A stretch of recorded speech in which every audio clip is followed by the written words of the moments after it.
I remember a season in my life when everything felt like it was slipping away. Fear gripped me so tightly I could hardly breathe. Shame whispered every night, "You're not enough. You'll never be enough." People I thought would stay, left. And in their absence, I felt abandoned, disconnected, unseen. I didn't have the words for it then, but I was stuck, left behind in trauma. Fear tells you, don't trust, don't move, don't believe things can change. And that fear paralyzes. The Bible says in 2 Timothy 1:7, "For God has not given us a spirit of fear, but of power and of love and of a sound mind." But when you've lived through trauma, fear feels louder than faith. It becomes the lens you see everything through.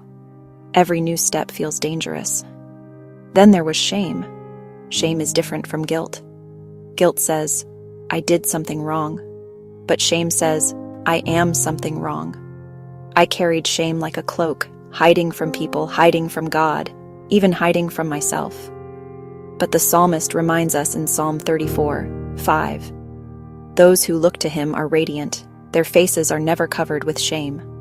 I wanted that kind of freedom, but shame told me I didn't deserve it. Trauma also disconnects us. I felt alone in a crowded room, surrounded but unseen. I smiled on the outside, but inside I was unraveling. And yet God never designed us to heal alone. Ecclesiastes 4:9-10 says, "Two are better than one. If either of them falls down, one can help the other up. But pity anyone who falls and has no one to help them up." And then came abandonment. Maybe you know that pain too. When the people you needed most weren't there. When parents, friends, or loved ones walked away, leaving a wound deeper than words. Jesus knows this pain. On the cross, he cried out in Matthew 27:46, my God, why have you forsaken me?" He experienced the sting of abandonment so that when you feel forsaken, you can know you're not alone. Fear, shame, disconnection, abandonment. These 4 chains held me in trauma's grip. They convinced me I was left behind, stuck in my pain. But here's what I discovered. Trauma doesn't have the final word.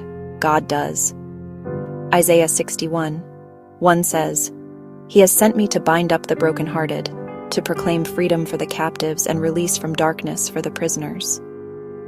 That's his promise, that the same places where trauma left you behind, he will meet you, heal you, and lead you forward. Fear doesn't get the final word. Shame doesn't get the final word. Disconnection doesn't get the final word. Abandonment doesn't get the final word. The cross declares a greater story. God has not left you behind. He's calling you.